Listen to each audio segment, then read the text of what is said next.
ایک امیر شیخ اور غریب لڑکی کی کہانی جس میں بوسے اور لمس محبت کے سب ثبوت تھے، لیکن ایک دن چپکے سے عربی نے اس 20 سالہ خوبصورت پاکستانی لڑکے کو کہانی عربی شیخ اور پاکستانی لڑکا۔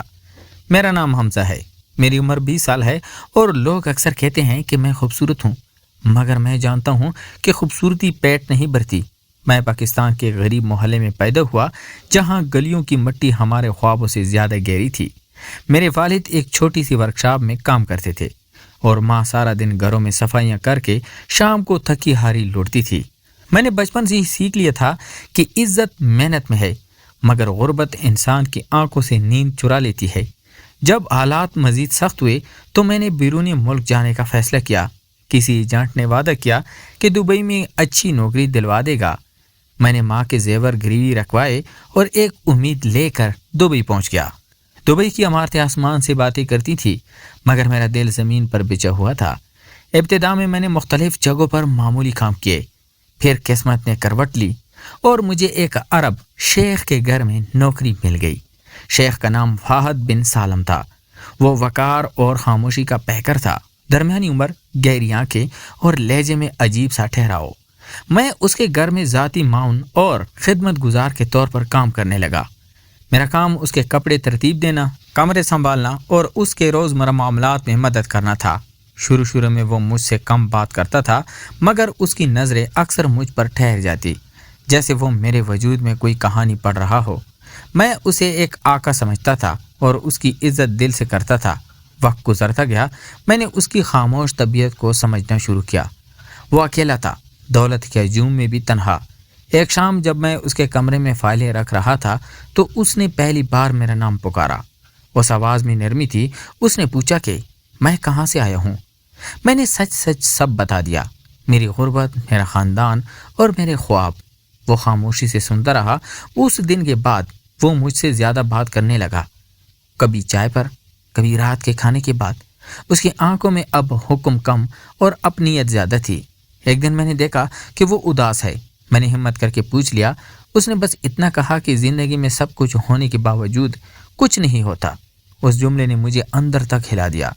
ایک رات جب میں نے اس کے لیے عطر لایا تو اس نے میرا ہاتھ تھام لیا۔ وہ لمس سخت نہیں تھا بلکہ عجیب سا نرم اور مانوس تھا۔ میں گھبرا گیا، مگر اس نے میرا ہاتھ چھوڑنے کے بجائے احترام سے اس پر بوسہ دیا، جیسے کسی قیمتی چیز کی قدر کی جاتی ہے۔ اس لمحے میں نے اس کی آنکھوں میں کوئی گناہ نہیں دیکھا، بس ایک تنہا دل دیکھا جو سہارا مانگ رہا تھا۔ میں خاموش کھڑا رہا۔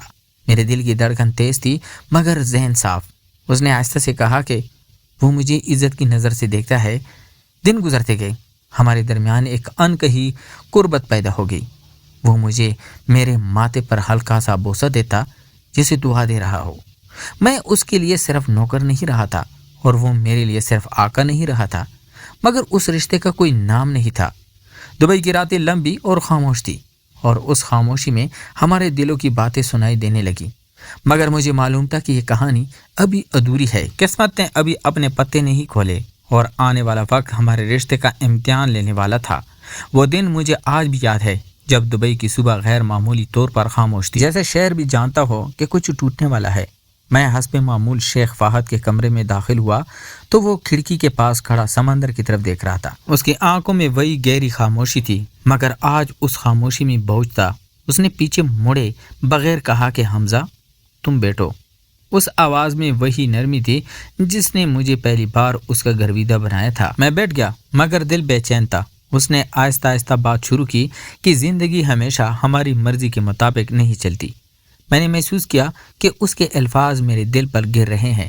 اس نے بتایا کہ اس کے خاندان نے اس کے لیے ایک فیصلہ کر لیا ہے، ایک ایسا فیصلہ جو اس کی حیثیت، اس کے نام اور اس کے منصوب کے مطابق تھا۔ میں خاموش رہا کیونکہ میں جانتا تھا کہ ان دیواروں کے بیچ میرا کوئی مقام نہیں۔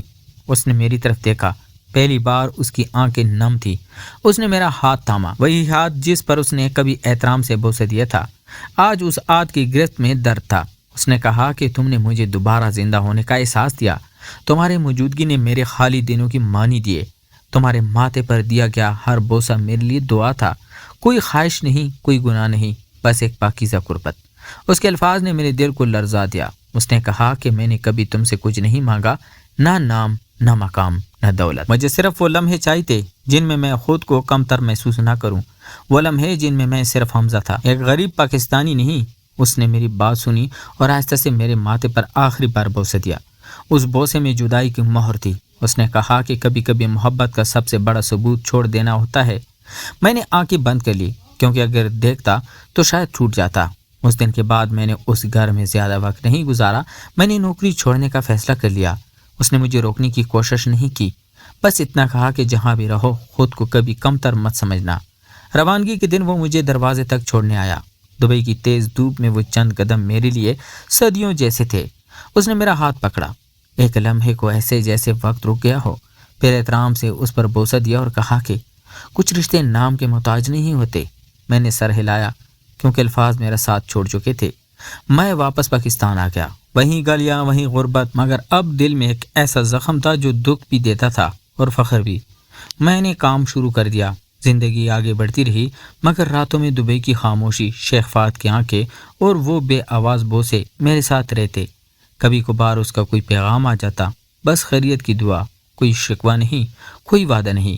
وقت کے ساتھ وہ پیغامات بھی کم ہوتے گئے، ایک دن مکمل طور پر بند ہو گئے۔